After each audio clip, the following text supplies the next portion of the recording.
Hello everyone, thank you for joining us for this edition of Vaping Thursday, where we talk about snus, and we have an excellent documentary lineup for you, which is a conversation with Bengt Wiberg from EU for Snus. He is one of the leaders in the world for advocating for safer smokeless tobacco products, and specifically snus and nicotine pouches. But before we get into showing you the documentary, we would like to first introduce you to Nihar Dholakia, who is a harm reduction expert from India with specific insight into safer smokeless nicotine and tobacco products. He's also the director of Dholakia Tobacco, which has been in the business of making smokeless tobacco products for a few generations. Before we get into the documentary, we will talk about snus and nicotine pouches in the context of India and how they can work for Indian smokeless tobacco users, which, as some of you might know, are actually twice the number of smokers, numbering about 200 million people. But the Indian smokeless tobacco is especially risky and leads to about 350,000 deaths a year. And so, how can safer smokeless nicotine tobacco products help alleviate this problem, and whether they can work for the Indian population? Hello, everyone. I'm Samrat Chaudhary. I'm the director of Association of Vapers India, and we are championing the fight for access to safer alternatives for millions of Indians. Today, I would welcome you to our edition of Speaking to Experts in the Field of Tobacco Harm Reduction, where we speak to people who have deep insight into safer alternatives and how they can work in the Indian and the international context. Today, please welcome me in joining Nihar Dholakia, who is an expert in this field, especially in the field of safer smokeless tobacco and nicotine products. He's also the director of Dholakia Tobacco, which has been making smokeless tobacco products for a few generations.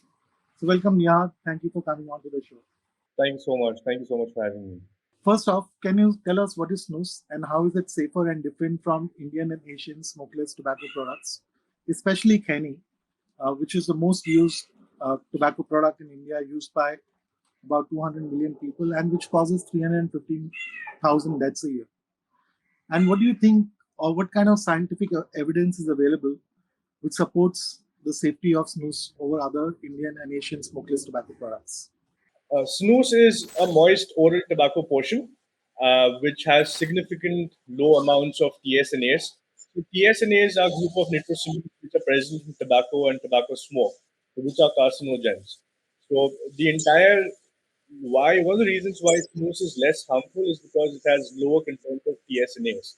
If you look at research and data, the product originated in Sweden, and Sweden right now has the lowest tobacco mortality rate, and it has the lowest smoking population in the entire world. So, the data and science and research suggests that it has significant harm reduction benefit over any form of smokeless tobacco present.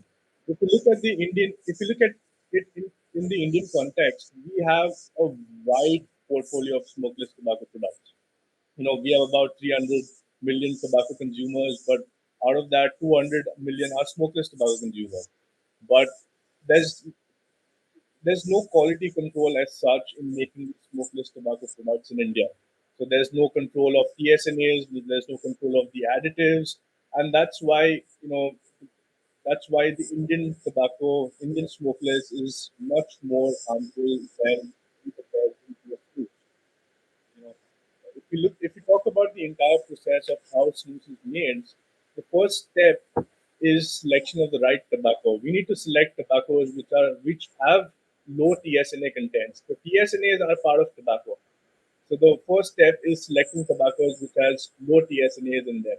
And the next step is pasteurization. That's how you would pasteurize your milk, for example, to kill the bacteria in it. We pasteurize the tobacco. So the entire process is about 24-hour long process. So this is one of the reasons why snus is less harmful. It's risk reduced in comparison to the Indian smokeless products that we have in India. And there has been a long-term study. If you talk about US, for example, US has made snus as a model, has claimed that snus can now be a modified risk tobacco product, which is significant. a US FDA, which is the most strict FDA on this planet, and there's a lot of science and data that has been evaluated by them to call it a modified risk tobacco product. Why do you think snus can be an effective substitute for Indian and Asian smokeless tobacco users? What is it that would make it effective for a, let's say, a khaini user to switch? And also, whether snus can be an effective harm reduction substitute for smokers in the country. Well, if you look at the consumption in India, uh, out of those 200 million smokeless tobacco users, we have about 150 million using khaini or gutka or mishri, and the entire action is putting something under your lip. And snooze is exactly the same. You have to put this product under your lip or behind your lip. And that's one of the reasons why I believe in this product, that it can play a significant part in risk reduction for the Indian tobacco users, because there's no change of action. It's just a simple switch. And it's a replacement. Does it work for smokers? Yes, it does work for smokers as well. But smokers, they need a completely different action. The whole habit is different. So you have to attempt to give it a try to switch. It's not like it's a different form of action altogether. But for smokeless is why I believe in India, because the burden that we have in India is not cigarettes, of course, but the larger burden that we have is of smokeless tobacco, and anything that you put under your lip and just switching it with snus, it's convenient for the consumers as well. What do you think are the challenges, development, product development wise and scientifically, that need to be overcome to make snus work for the Indian and Asian smokeless tobacco users?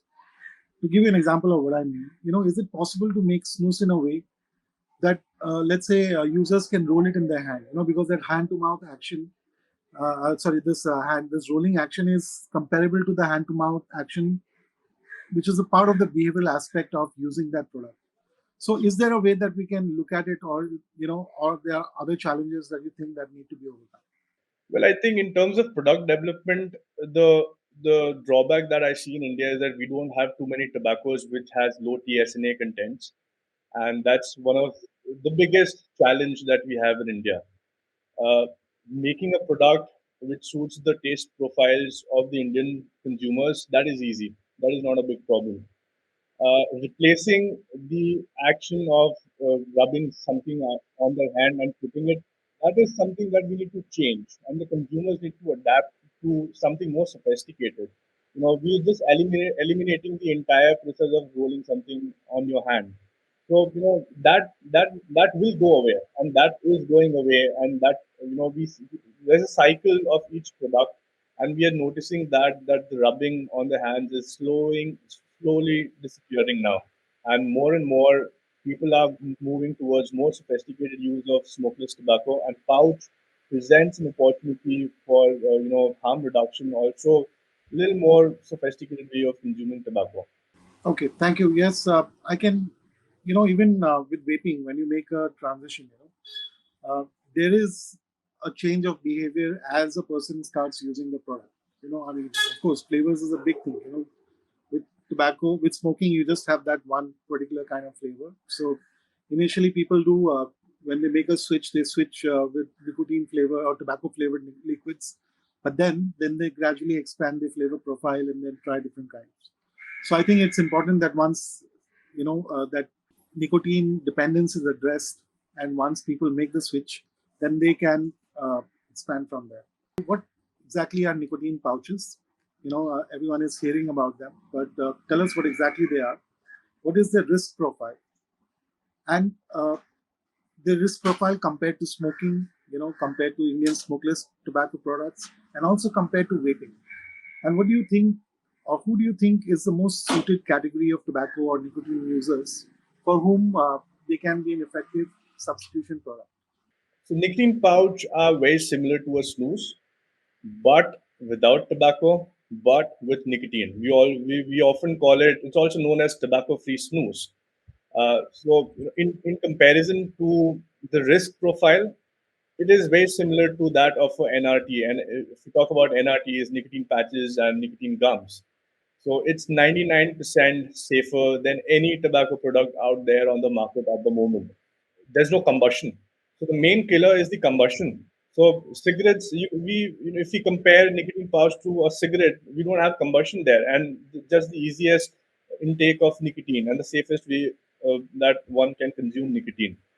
So risk profile is very well compared to that of a nicotine gum. And yes, it is very widely used in the West by smokers, not just by smokeless tobacco users. Can you show us these two, snus and nicotine pouch, so we can, so our viewers can see what they are and what is the difference between them? And can you tell us who are the, for whom which product could work? Right. So this is a nicotine pouch, which is completely white in color. It doesn't have any tobacco in it. And the filler that we have is plant fiber. So nicotine is attached with the plant fiber to deliver flavor. And this is a snus product. So it has tobacco in it. You can see it's way identical. It's just the color difference that it has. So for smokers, I think nicotine pouch is very much suitable. And for any smokeless tobacco users, a snus risk-reduced oral pouch would be much more suitable. So is snus readily available in the country? I mean, can people find it? Not really, to be honest, because most of the Indian guys who call it snooze, it's not technically snooze. It's a filter khaini. So you cannot differentiate between a filter khaini and a snooze.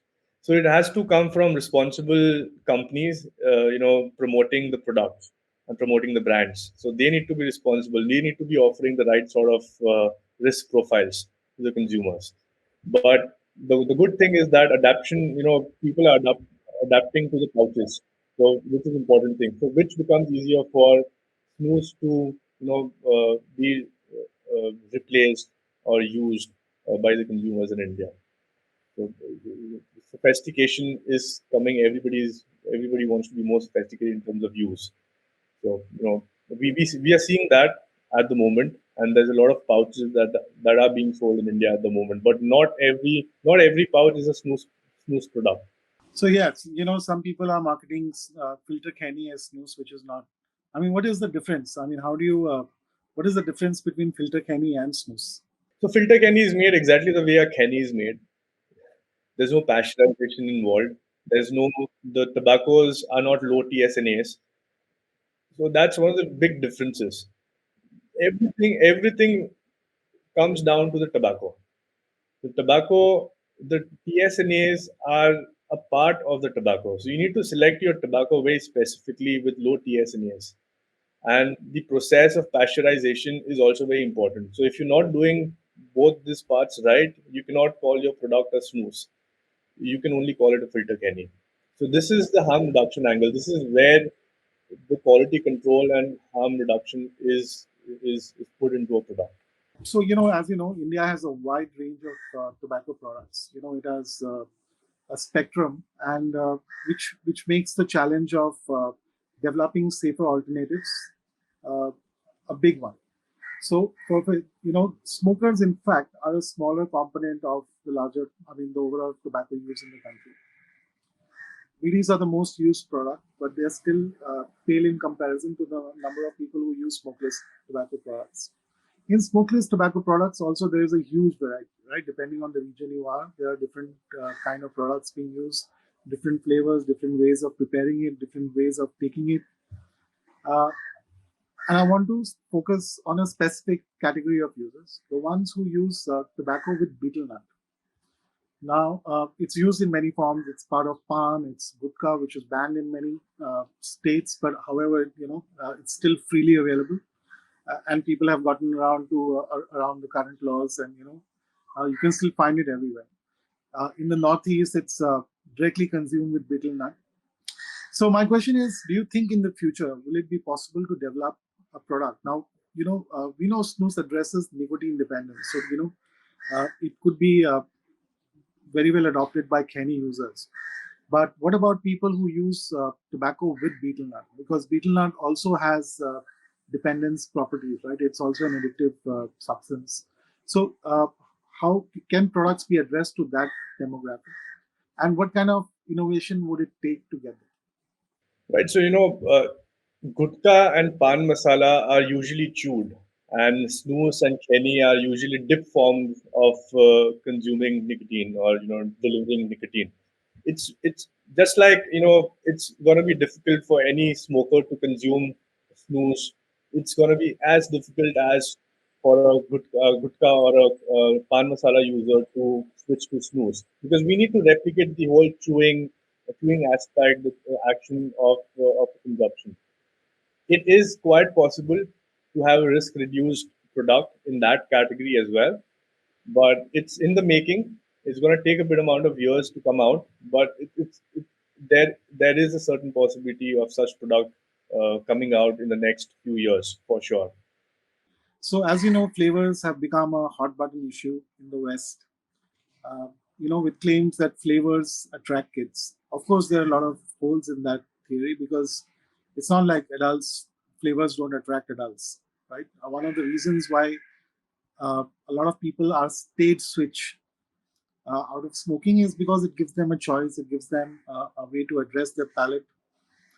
So it is an enjoyable experience. So that is the reason why they have switched, and perhaps one of the reasons why nicotine gums don't work. Though now they're also launching nicotine gums in flavors, right? So everyone does understand that flavors are important.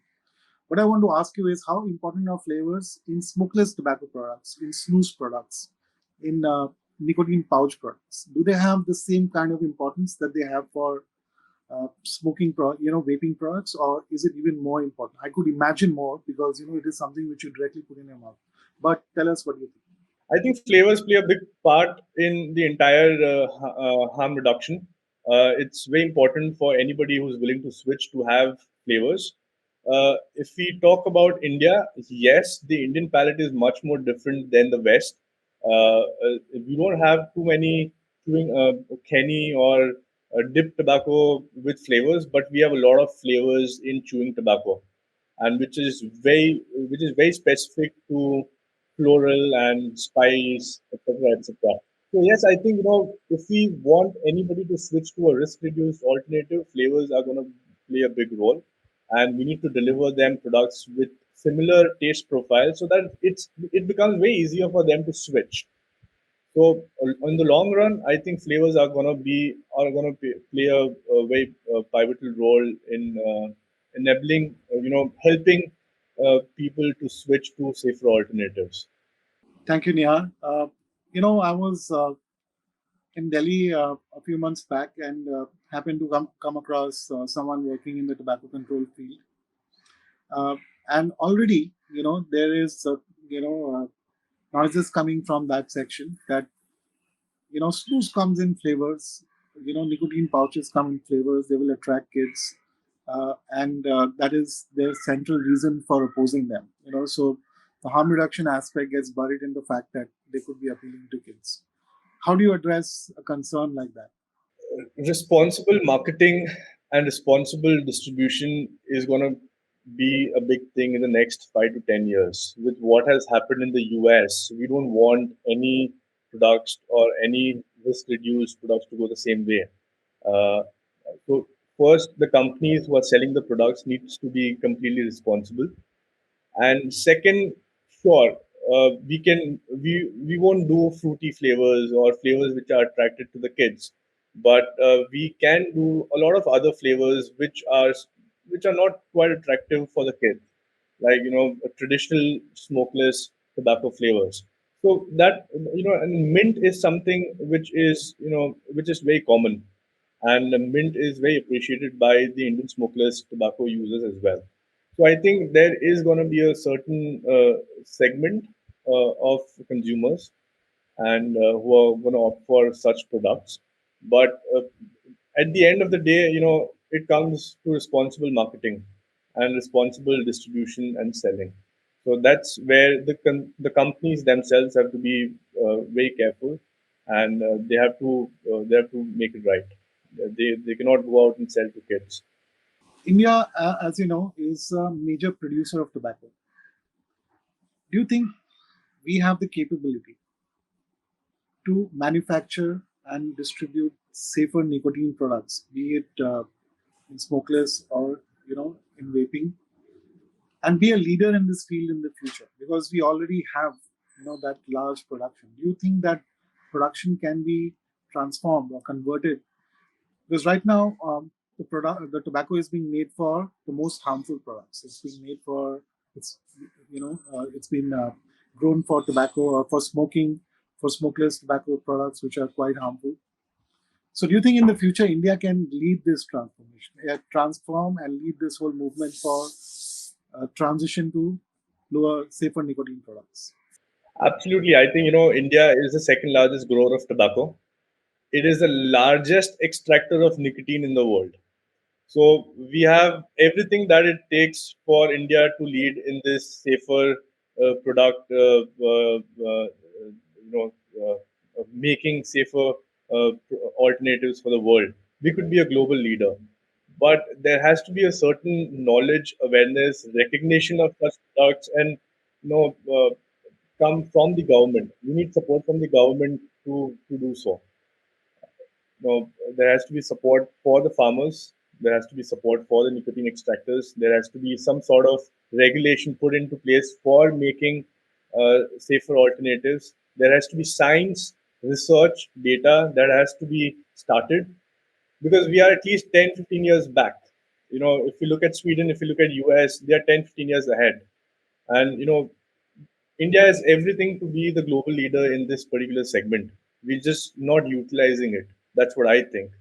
We have the tobaccos. Most of the tobaccos that are used by Swedish companies are exported.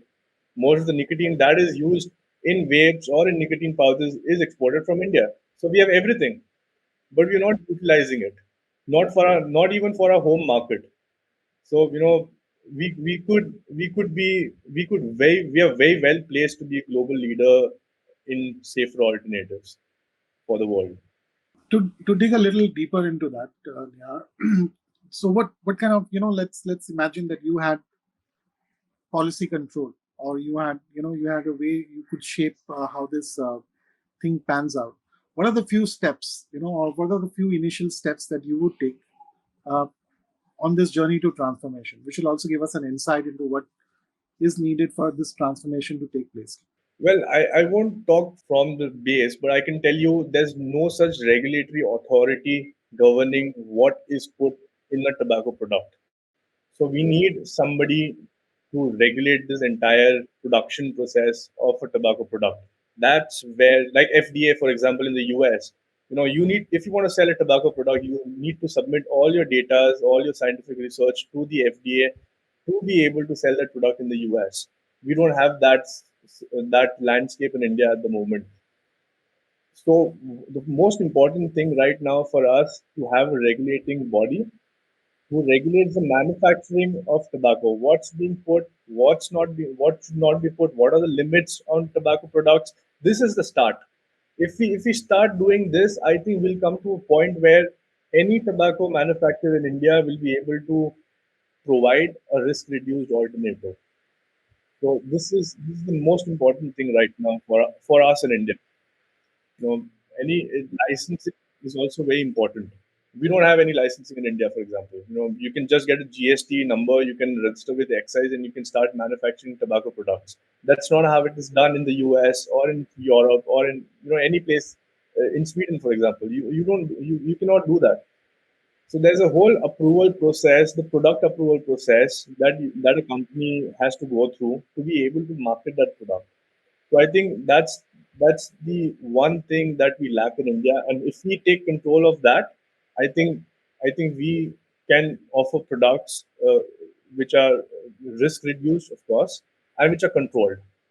If such a standard was put into place, and let's look at the Indian landscape, and then see if it's possible to do something like this.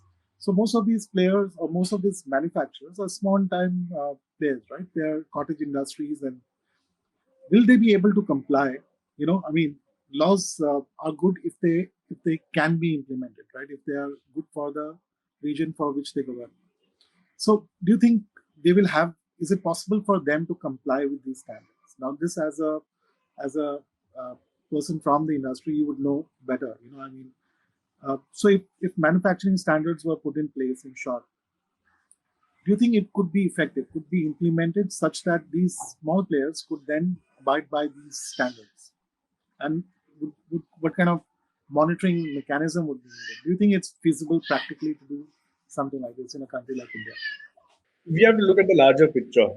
The larger picture is to be able to offer safer smokeless tobacco products. Not everybody is going to be able, not everybody is going to be willing to or are will be able to comply with the standards. So, it has to be forced. You cannot say the smaller guys won't be able to comply with it, so we cannot implement it. We have to look at the larger picture. We have to look at the 300 million tobacco users that we have in our country. So I think it's not going to be possible for everybody to comply of to the manufacturing standards, to the technology. Not everybody has access to the technology as well. So only the guys who can manufacture to the standards are going to remain in the market, which is also good because the consumers can get the right quality of products. They cannot, right now the Indian market is as such cheaper. जो सबसे सस्ता है वो बिकता है. That's how, because of the, we have about 200% taxation on tobacco products. It's not, the taxation ideally should be compared to the, based on the risk profile of the tobacco products. So I don't think everybody will be able to comply to this manufacturing standards. But if they want to be in the market, if they want to be able to still manufacture it, they will have no choice but to comply with the manufacturing standards. I think that's when the whole revolution of quality tobacco products will come in India. How do you see the safer smokeless tobacco market in India panning out in the immediate future? Let's say in a year, year out from now or 2 years out from now.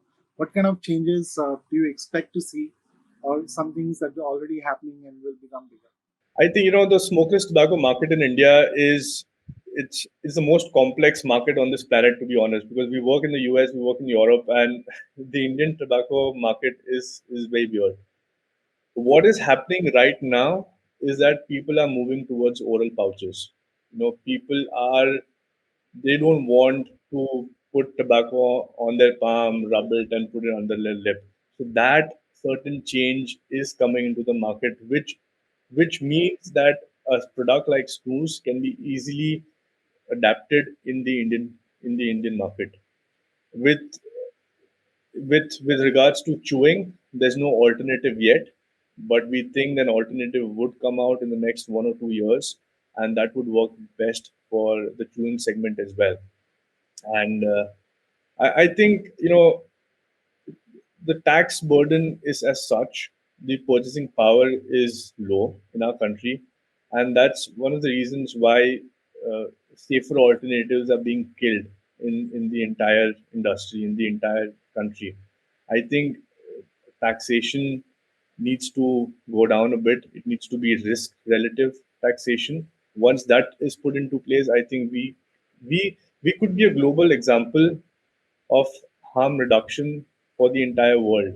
That's what I think. But so far adaptation, a lot of people are moving towards snooze, which is a very good thing. That's what we see.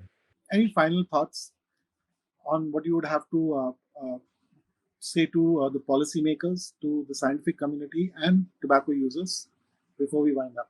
Well, what I would suggest the policymakers is to look at it from a harm reduction angle. And start research, get data, and put regulation behind tobacco products in India. Because I think that's, we don't have any research, we don't have any data, we don't have infrastructure to test tobacco products in India. So it's very important to set up labs to test tobacco in India. For tobacco users, I would say, opt for what works for you. Always opt for risk reduce. There are a lot of risk reduce alternatives available in the market right now. Go out, do your own research, and then opt for it. That's my honest, suggestion and opinion, because you cannot enforce anybody to switch or opt for a risk reduced profile. But once they have their own awareness, they have done their own research, it becomes much more simple for them and easier for them to adapt to that particular product.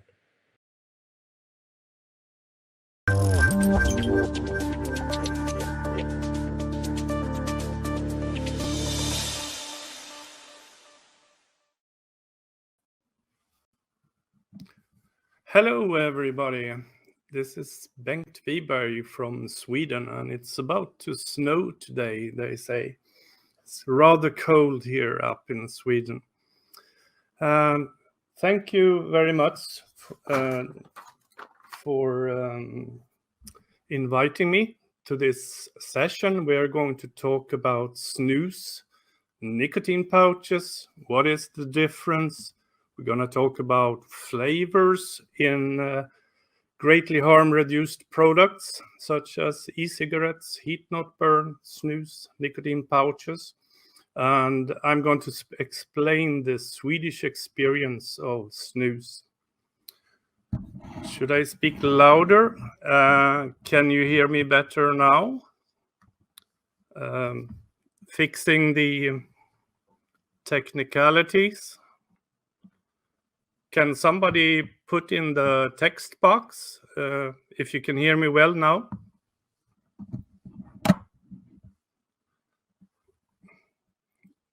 Thank you.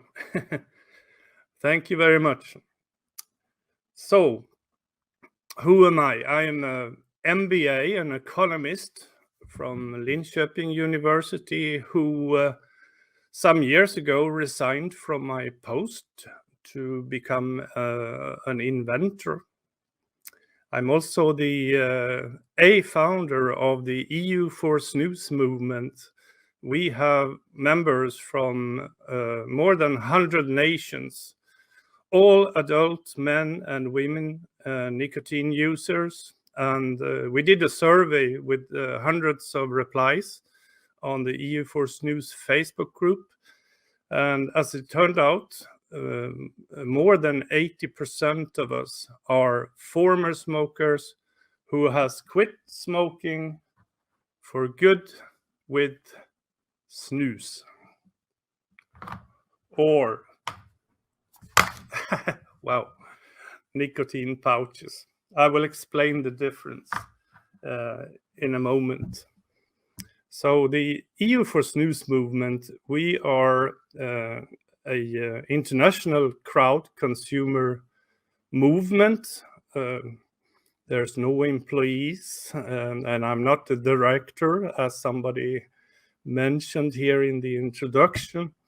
I'm one of the founders of EU for Snus, and we are on Facebook, on YouTube, on Twitter, on Instagram, and LinkedIn. I might have forgotten somebody. So we want to see an end to the European Union snus ban. And we would like to see snus becoming more well known in the rest of the world.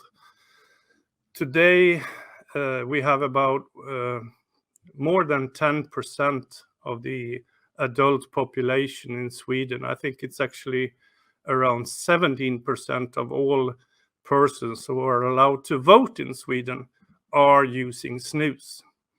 And what has happened in Sweden is that we more or less quit smoking, and I will show this in a moment. But first of all, let's take a 1-minute video and present some of my moderators in the EU for snus. Just hang on there. See if I can do this. Chrome. Here we go. Turn up the volume, because on Fender Stratocaster drums and bass and vocals is Jimmy D from Germany, and the lyrics, I wrote them myself.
Here we go again. Stop screen.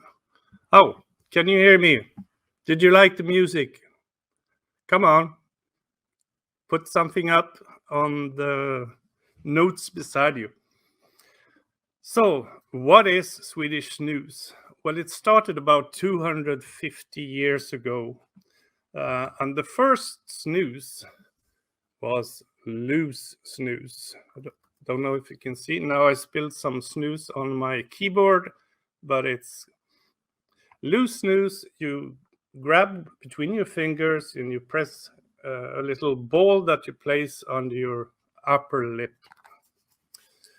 Then in about 50 years ago, the first portion snus came out. It looks like a little tea bag that you place under your upper or lower lip. It doesn't matter really because it's totally spit free, and it gives you the nicotine that you need. And like I said, EU for Snus members, more than 80% of us have quit smoking for good by help of snus.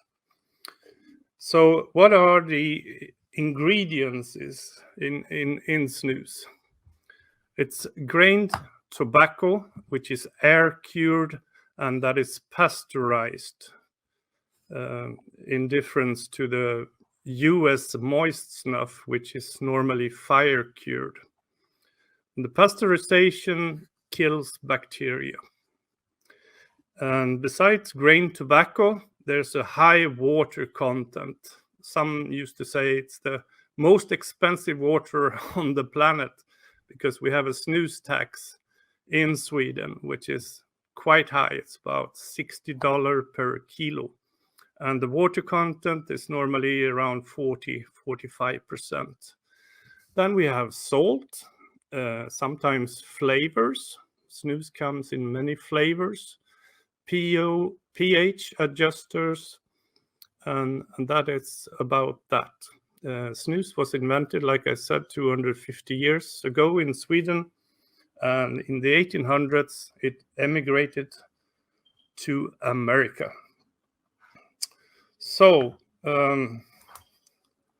nicotine pouches. There's a lot of brands of nicotine pouches, but they more or less look like this. Still the same tea bag. You can put it on your under your underlip or upper lip. So I'll pop in. I know I already have a snus, but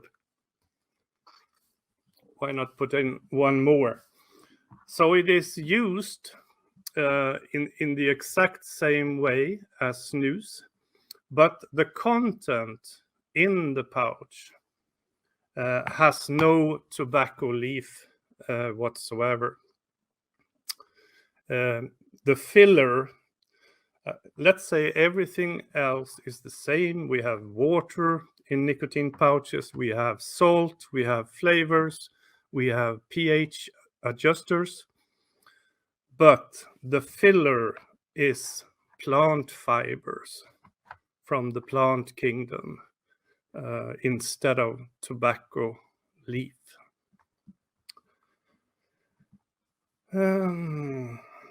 Yeah, let me say, I will save the last 15 minutes for any questions that you might have, which I would be very happy to answer. So we are here today because there is a World Health Organization conferences of the parties going on this week. It's completely secret. There is no journalists invited. There is no nicotine consumers organizations invited. And I know for a fact that just at this moment, INCO, the International Network on Nicotine Consumers Organization, is staging a rally or a peaceful demonstration outside the Bloomberg office in London. Good luck to all of you in INCO. Then we have the European Tobacco Harm Reduction Advocates, who are also very active organization, and EU for Snus is a member of both these umbrella consumer organizations, and we have no funding whatsoever. But let's say people talk about vaping is obviously much bigger than snus and nicotine pouches right now. But what joins us? Several things. We all enjoy nicotine in a safer form, and say most of us are former smokers who have switched to much lower, less harmful products. So I'm going to show you a little video. Thank you, by the way, Professor Mareva Glover, who just spoke before me. And I have a little video here about flavors in e-cigs, heat not burn, snus, nicotine pouches, featuring Professor Mareva Glover. So let's try to show that. It's a 2.5-minute video. Share screen. Bear with me. I'm an old guy. I'm 64 years old. Let's see. Flavors in snus. Here we go.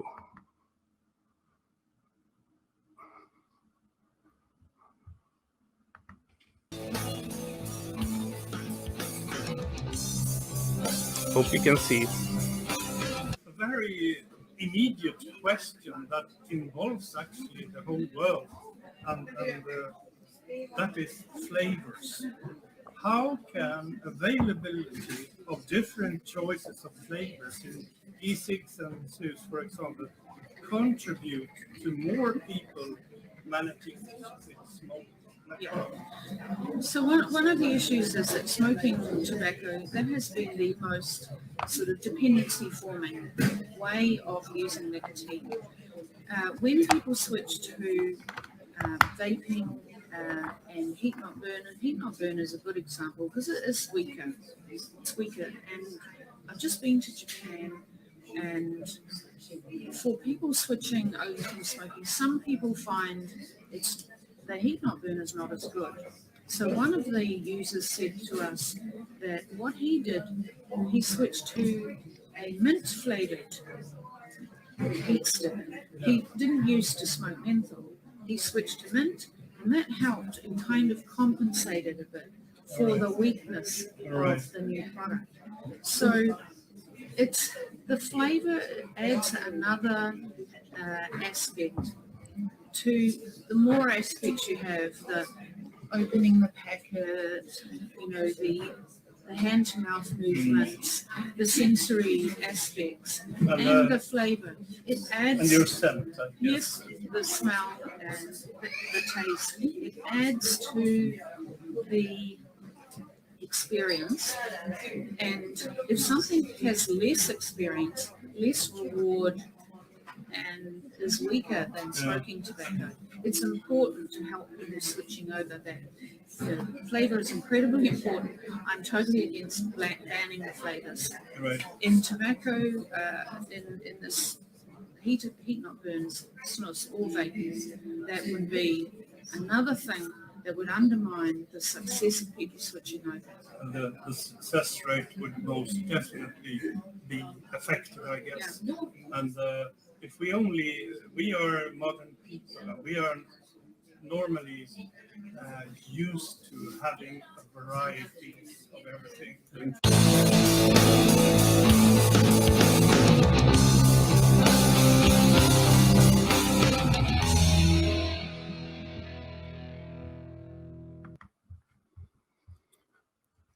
So I'm back again. Stop sharing screen.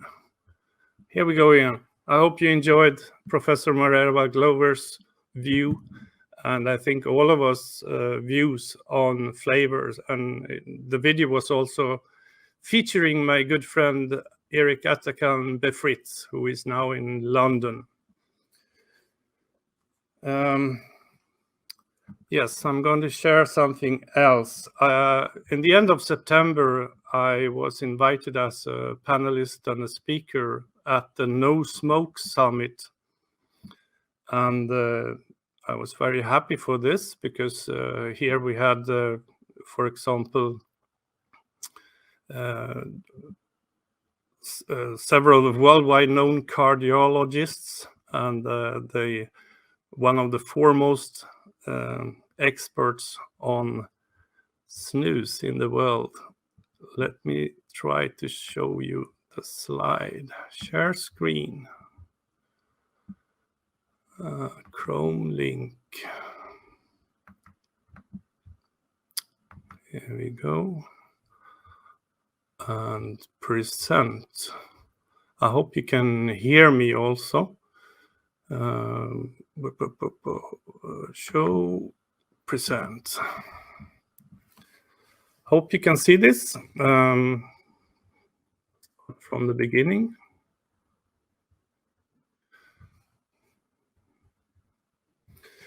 So here you have a graph with data from the European Union Eurobarometer 2021, and it shows the smoking prevalence among 15 to 24-year-old. You know, the WHO and the EU, anti-nicotine organizations, they're always talking about young people. Don't lure young people into smoking. And look at this diagram. The average in the European Union is above 20% daily smoking for 15 to 24 years old. But look far down in the left, Sweden, only 3% of young people between 15 and 24 is using snus. That's not the end of it. Look to the far left, Norway, 2%.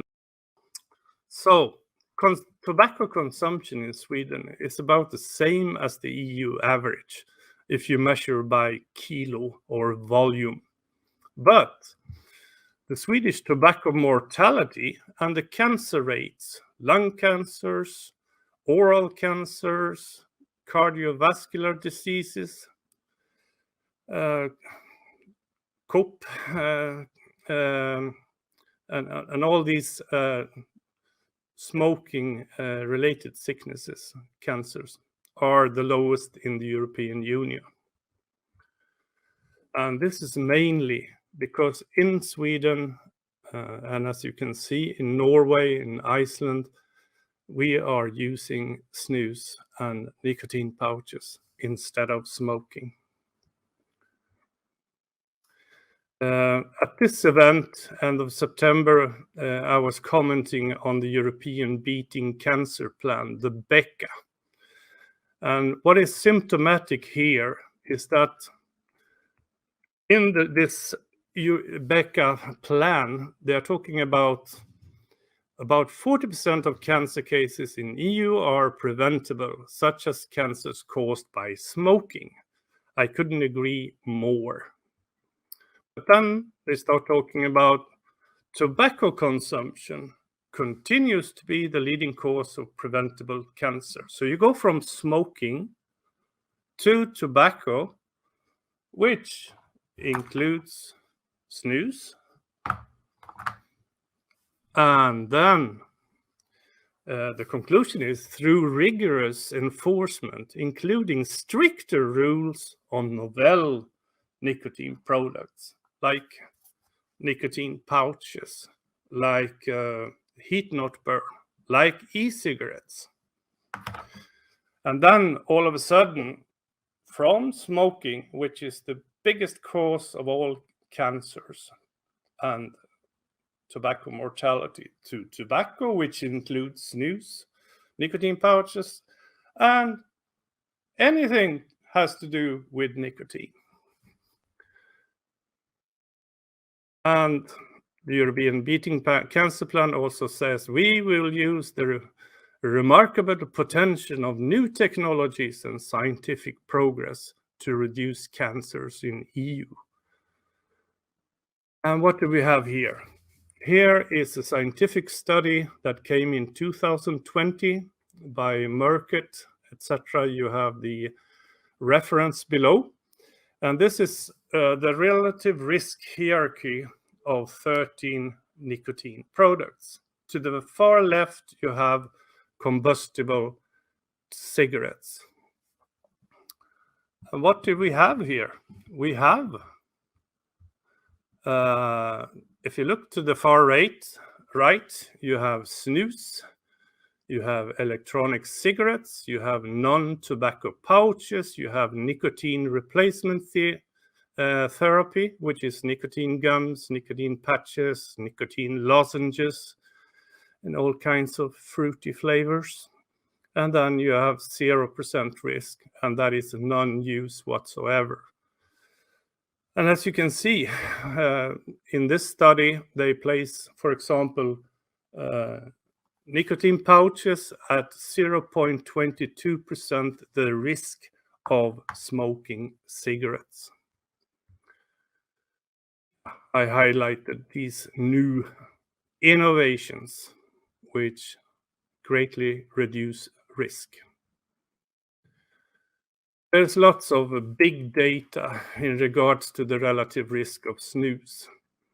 In 2017, The Lancet published the Global Burden of Disease study, which is the biggest metadata study that has ever been performed. And what they have done basically is to collect all scientific publications for the past 26 years. And the conclusion is that Swedish type of snus, as well as snuff, nasal snuff, had no higher relative risk than 1.0 for any health outcome. I know that not all of you perhaps know what is the meaning of relative risk. But a Swedish professor, Stefan Willers, published this quote in the Swedish Medical Journal in October 2018. A recent large epidemiological study could not demonstrate any increased risk of disease with Swedish snus. Snus is something you put under your lip. Upper or lower lip doesn't matter. So shouldn't there be a higher risk for oral cancer when using Swedish snus? No. The Karolinska Institute, in Sweden we do have databases which are extremely large and covering some 30 years of data collection. And in May 2020, the Karolinska Institute, they are the organization that every year awards who gets the Nobel Prize in medicine. And the conclusion was that compared to never snus use, ever snus user was not associated with oral cancer. And this is a pretty large cohort, I mean number of people. 418,000 male participants, corresponding to 9.2 million person years. And what is not explained in this slide is that when consuming 4 cans of snus, each can holds 20 pouches or less per week, the scientific conclusion was that you have 35% lower relative risk of getting oral cancer than persons not using snus at all. So the data is quite convincing. So my conclusion to this European Beating Cancer Plan is that they refuse to acknowledge the great disparity in risk between combustible and non-combustible nicotine products. And why invent the wheel? We have 50 years of science on Swedish snus. And we have the Swedish experience and now also the Norwegian experience, as well as the Icelandic experience of snus, with record low smoking caused cancers and mortality. So we leave this slide just a moment, bear with me. I'll be right back to you. Stop screen. Here we go again. I hope you found that interesting. I'm going to talk a little bit about the European Union. In 1992, the European Union banned Swedish snus. What is still allowed in the European Union is chew bags. They look exactly like snus, but they contain cut snus tobacco instead of grained snus tobacco. You're supposed to chew them in your mouth. So we have chew bags from North Africa, from Asia, some with very dangerous content. Those are allowed in the European, but snus is not.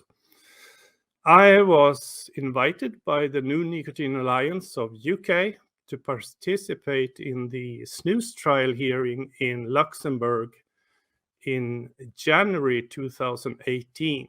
So I was able, together with loads of visitors, to hear the European Union argument against snus. One European Union lawyer said that snus had nothing to do at all with the fact that Swedish men in particular had stopped smoking. It had to do with Swedish men's healthy living style. I don't think so. Another EU lawyer said it has to do with Swedish men's paternity leave. Sweden has such generous rules on paternity leave that that is the fact why Swedish men has stopped smoking. And this is, of course, totally rubbish. There is no such studies. And besides, according to the latest statistics, 70% of the paternity leave is taken out by Swedish women, and you can spread it over 12 years. So we want to see an end, and from EU, and for the 100 million daily smokers in the European Union could have so much use of the Swedish experience of snus. I would like to mention also ETHRA, European Tobacco Harm Reduction Advocates. They made a big survey, probably the biggest survey on nicotine users in the world. Some 35,000 nicotine users answered this big survey. And if I remember correctly, I think about over 60% of those who are using cigarettes for their nicotine. Of those 61%, 31% would be willing to try snus or nicotine pouches in order to help them quit smoking if it was available. Now, 31% of 100 million, bad with the mathematics right now, but it comes to some 10, 12 million daily smokers in the European Union who would be willing to try snus if it was available. So this is a big shame, and therefore I'm going to show you a video featuring Konstantinos Farsalinos, Brad Rodo, Gary Stimson, Ricardo Polosa, and Mareva Glover, and some other persons. This video is about 8 minutes long, and I hope you enjoy it. Hang on. Chrome link.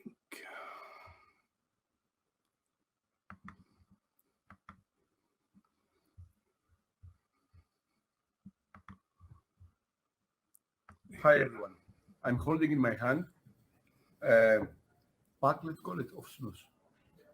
This represents one of the biggest public health scandals that we have seen in the European Union, which was further ascertained through the latest European Court decision, which claimed that the reduction in smoking rates in Swedish men was caused by the paternity leave law that was implemented a few years ago. Snus has been life-saving in Scandinavia. It has almost eliminated smoking rates, and it has resulted in the lowest death rates from cardiovascular, lung disease, and lung cancer in Sweden compared to any other country in the European Union, and including oral cancers, because we have to also say that just because snus is an oral product. It can be a life-saving product in several countries, including, for example, India, where rates of oral cancer are higher than the rates of lung cancer because of the use of very harmful oral tobacco products. Snus should be available in every country where tobacco cigarettes are sold legally with the signature of the state in terms of the excise tax, because every smoker has the right to access a less harmful alternative to smoking. And that's a human right. That's not a consumer right. That's a human right. We're not talking about consumer choice. We're not talking about consumer freedom. We're talking about a human right to have access to a product that will improve health. Thank you, Dr. Konstantinos Farsalinos. Thank you very much. Of Greece. Thank you. Radu. I'm a professor at the University of Louisville in the States, and I hope that the Swedish experience can be extended to the rest of the European Union. Thank you very much, Professor Rudu. Stand up for EU for snus. The ban on snus in the EU is scandalous. Many of you will know we tried to challenge that legally and it was thrown back by the European Court of Justice, but we really do have to overturn the ban on snus. The UK is still just in the European Union, so I'm very pleased to be able to say that I'm standing up for EU for snus. If the UK leaves, we will fight the battle in the UK independently. Go UK. Could you tell the viewers who you are and your background? I'm Jerry Stimson. I don't use snus, I don't vape, but I'm very supportive of people who want to use snus or want to vape in order to switch from smoking. And snus, I think, is going to be the magic bullet. Across Europe, we've got a lot of people who are using e-cigarettes, but they don't work for everybody. So snus has to be added into the mix to help people switch away from smoking. Thank you very much, Professor Gary Stimson. Hello, I'm Mary Glover. I'm from New Zealand, and I'm the director of the Centre of Research Excellence. And my focus is on Indigenous sovereignty and smoking. I've been lobbying actually in New Zealand for a very long time for our smokers there to have access to Snus. And the government is still claiming that Snus is illegal, but in actual fact, the law is not that clear. So New Zealand is about to put out draft legislation, and I believe that there is a threat that they may make it very clear they're going to make Snus illegal. So we need help in New Zealand, people to support us in lobbying government to make this available, or at least let New Zealand smokers also have access to Snus. And also the tax needs to be changed, because they're taxing it at the same rate as cigarettes, which in New Zealand is very, very high. Where would you place the risk of, you heard Brad Rodo just now. So I'd like to see taxation on tobacco products and nicotine products according to relative risk. And Swedish Snus, well, if we're going to have no tax on vaping, which is the current suggestion, then I think there should be no tax on Swedish Snus, because it's as or more reduced risk than even vaping is. Thank you very much, Professor. Thank you. I'm Professor Riccardo Colosa, the director of the Center of Excellence for the Acceleration of Harm Reduction. Today, I would like to give my opinion about Snus. Snus is a nicotine-free product which contains nicotine. It's being largely used in Scandinavian countries with phenomenal results in terms of public health. In fact, Swedish users have half of the prevalence of cardiovascular disease and lung cancer compared to their citizens in Europe. Snus can make a big difference in terms of public health, and it can be part of assorted tobacco harm reduction tool armamentarium, even in Italy, if we can make it with the pizza taste. Great. Okay. Good afternoon. My name is Harry Shapiro, and I wear three hats. I'm involved in tobacco harm reduction as the author of the Global State Tobacco Harm Reduction Report, gsthr.org, if you want to go and have a look at it. I also work in the drugs field in the UK, and my third hat is to be the author of various rock books, including Jimi Hendrix, Eric Clapton, and Bruce. And I'm also here to tell you very briefly about Snus, which interestingly is tobacco harm reduction in action for about the last 200 years with a huge evidence base. And I think Snus actually gets a bit ignored. All the talk seems to be of e-cigarettes and heat-not-burn. But let's not forget about Snus as a very effective alternative to smoking cigarettes. Thank you very much. Listeners, I'm sure Morgan, this is Snus. It's an oral smokeless tobacco product. It's also available in no tobacco. Oh, I'm back again. Let's see here. We closed that one, and here I am. There's another fact about snus that actually Professor Brad Rodo of the University of Louisville in the United States was telling us. And the fact is that Sweden is probably the only country on the planet where male smoking is less frequent than female smoking. And Brad Rodo told me that the only really great thing that Swedish men can teach Swedish women is their habit of what products they use for their nicotine.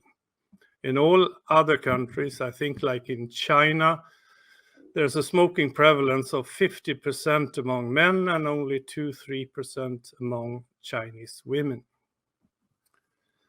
I'm going to show my last video. It's about 5 minutes long, and it shows how outrageous these anti-all nicotine tobacco crusaders are willing to go. Here, me and Atakan Befritz of the New Nicotine Alliance Sweden visits a doctor thesis presentation at the Karolinska Institute in Stockholm. And one of the professors actually suggested that it's too bad that you cannot mark scientists who believe in tobacco harm reduction with a red star. Hear it out.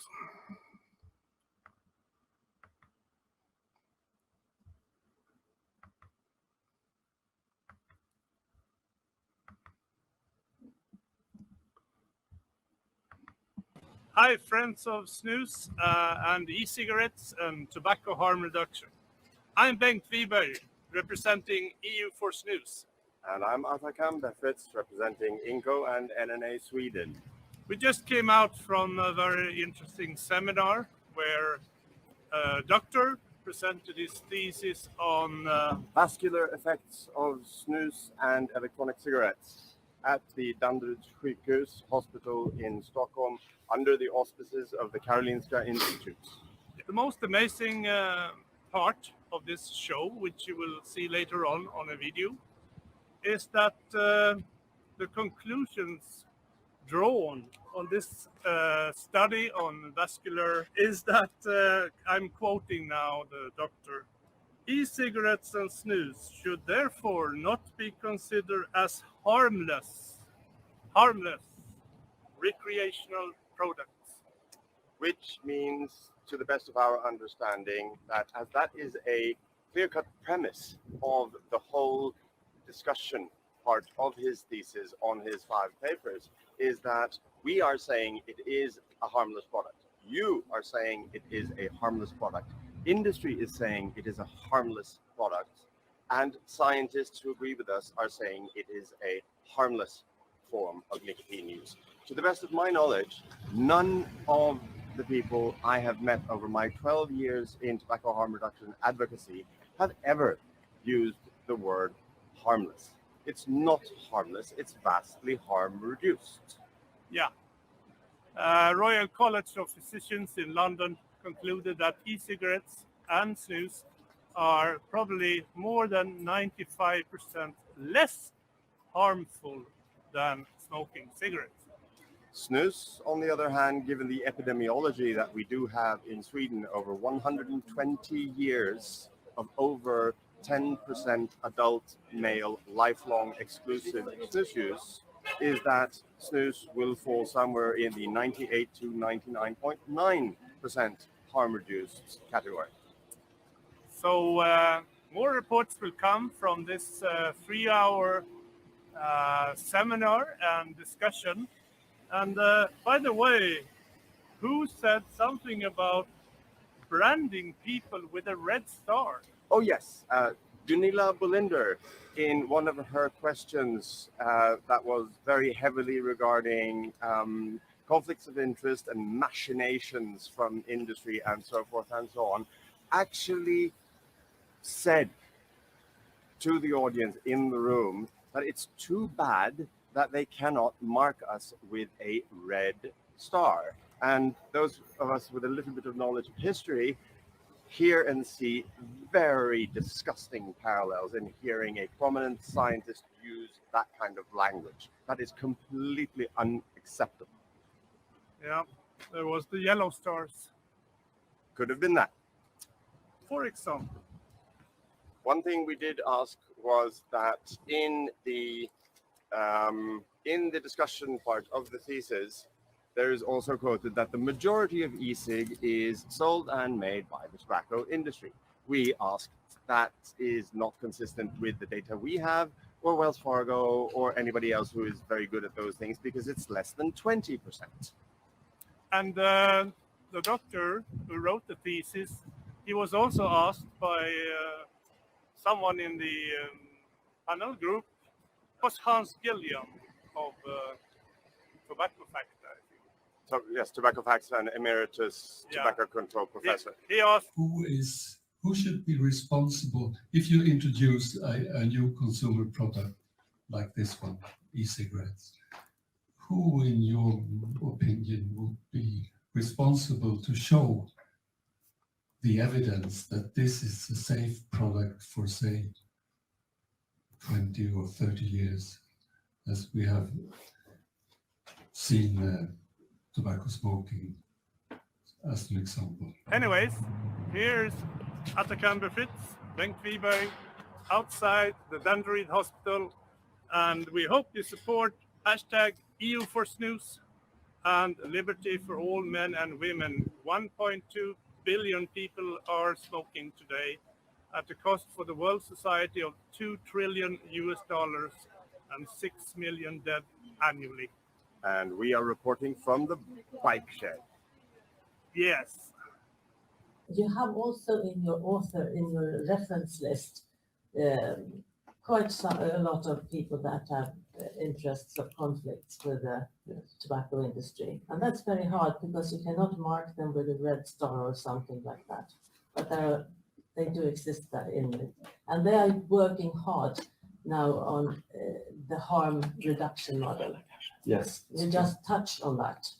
But this is a huge problem because we should, as scientists, be more interested in the comparison between non-users of a drug and user of a drug, not the ones that have the worst side of exposure, but you must always compare with the non-users. I completely agree. So,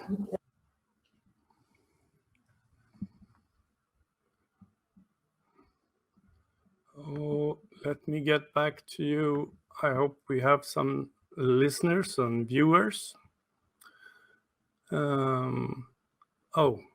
I didn't show it as full screen. Very sorry for that. I hope you were able to see it anyway. So we talked about snus, we talked about nicotine pouches, we have talked about e-cigarettes, heat not burn. We have talked about the importance of flavors in all of these products in order to attract more smokers to switch to lower risk products.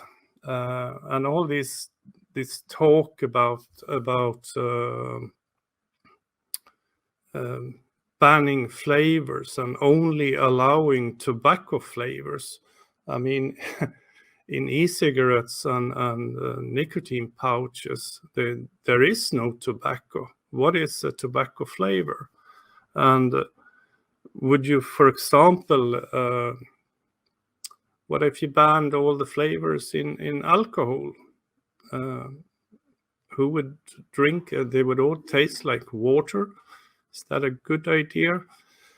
Nicotine, according to the science, is not the cause of any cancers. Nicotine is something for adults, and in particular to help smokers go down the risk continuum and reduce their risk. I enjoy nicotine. I'm a former smoker. I smoked for many years, and I completely switched away from smoking thanks to snus, nicotine pouches, and when I have a even bigger nicotine need, I have a vaping device as well. Perhaps Saturdays enjoying a beer, a snus, and some vape. What else what have I forgotten? Why not bring up FDA tobacco? In 2017, I was invited to the Global Tobacco and Nicotine Forum in New York.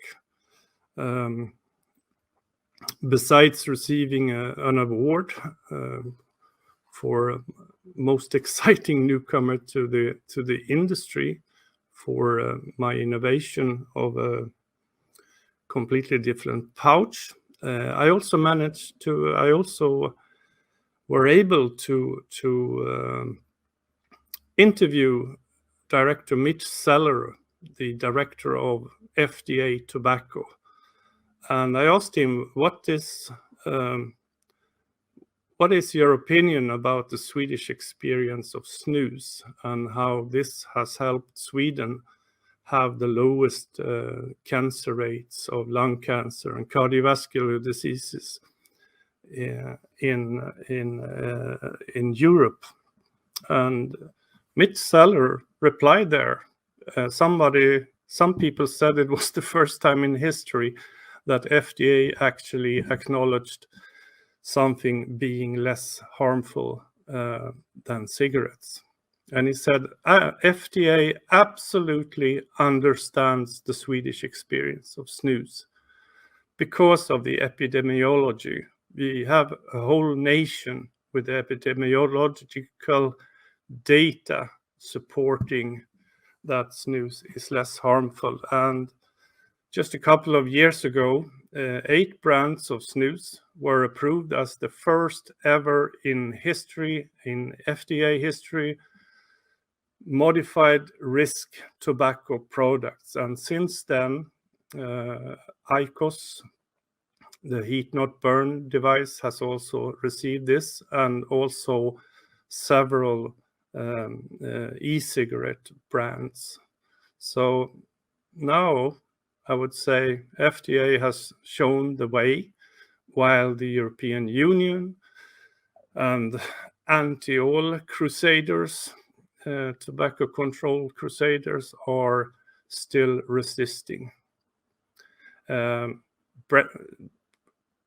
United Kingdom has now made Brexit, and we're very hopeful that they will review the science on snus and also allow it in the United Kingdom as yet another formidable product of lower risk nicotine besides vaping in England.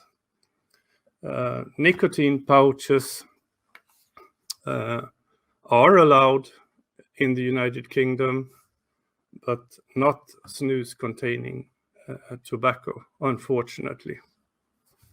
So UK government officials, if you are listening, please consider snus and look at the Swedish experience and the Norwegian experience on how the Nordic Viking countries have almost quit smoking totally. Let's see if I can find any questions.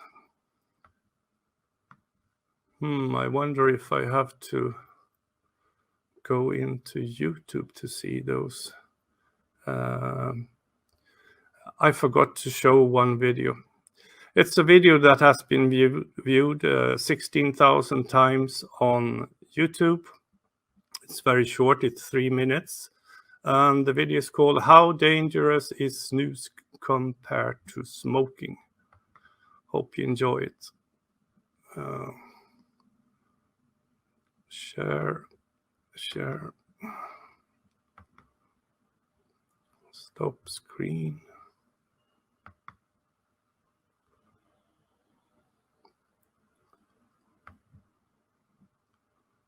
Oh, what did I do?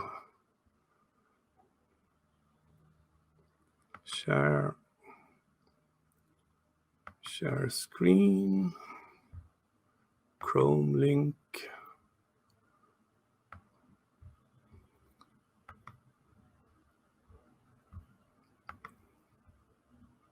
For those who doesn't know, how dangerous is snus compared to smoking, would you say, in your scientific opinion? There is a very, very important difference in health risks.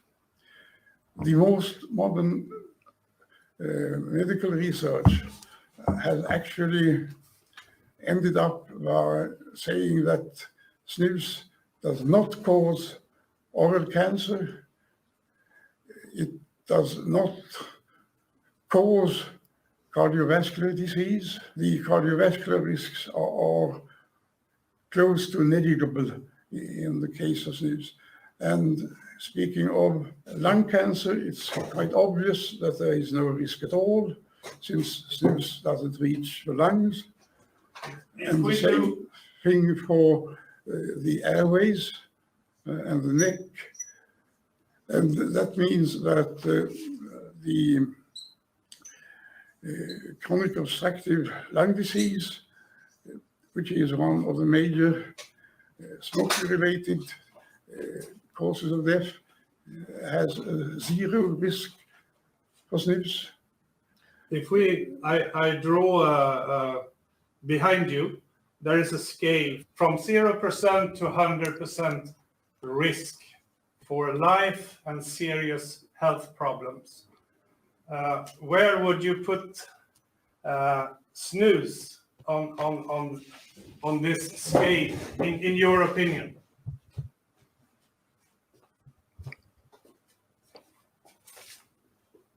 Somewhere here. Thank you. Thank you very much. And I think it's important to notice that the estimated risk point is so much closer to the zero end than to the 100%. There are so many sources of so-called facts that say, okay, snus risk is smaller than the risk of smoking, but there is still a risk. But that kind of wording sounds like that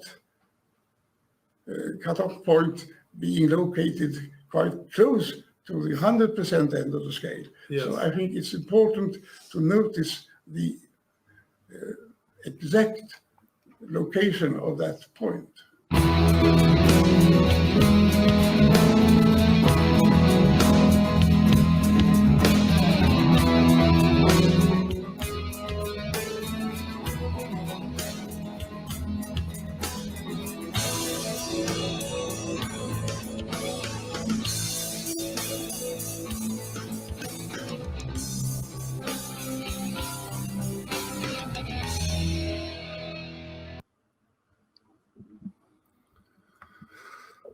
Oh, stop screen.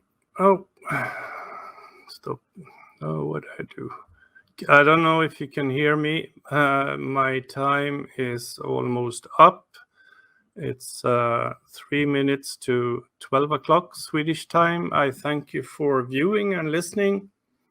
And be safe out there. There are safer nicotine alternatives, and don't be ashamed if you are a user of nicotine.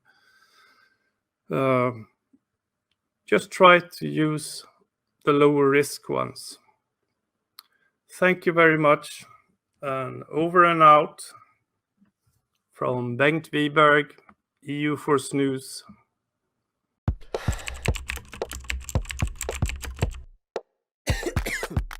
So that is the $64,000 question. Do e-cigarettes help people quit smoking? Yeah, and absolutely. What the evidence we found so far suggests that they can indeed help people stop smoking.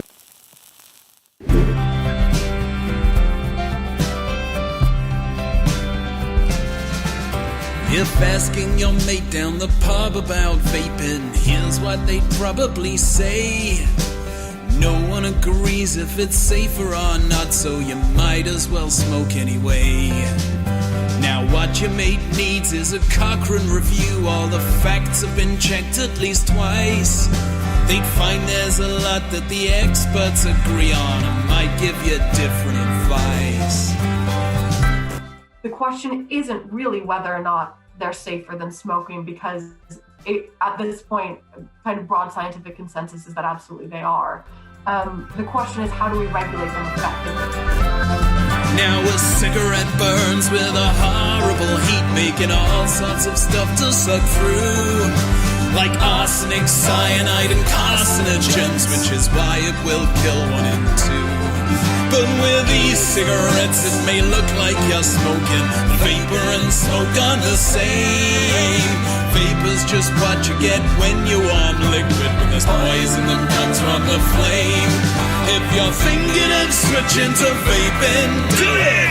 That's what the experts agree. Smoking's so bad for you, they all concur that vaping beats burning, but there's much to learn of effects long term yet to be seen. Reviewers are a methodical bunch, checking evidence with meticulous care, reading hundreds of papers, comparing them all so they have the facts ready to share.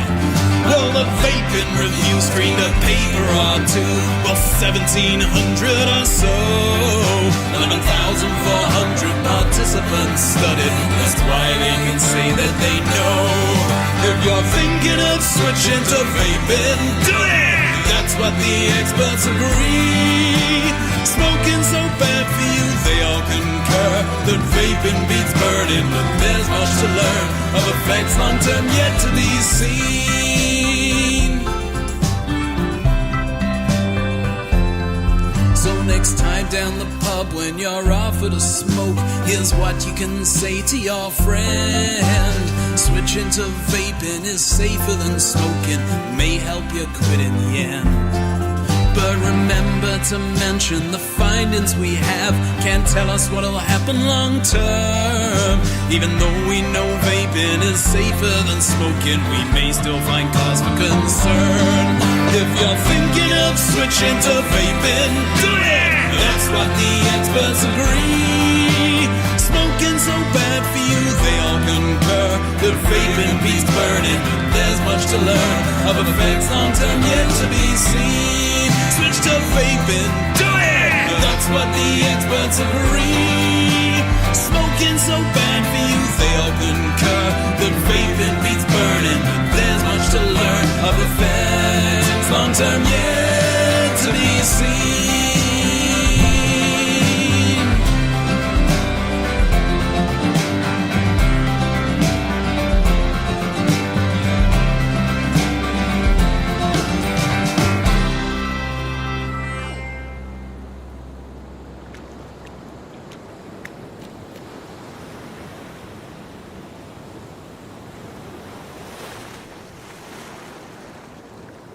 I'm 56 years old and I smoked for 33 years and got to 3 packs a day.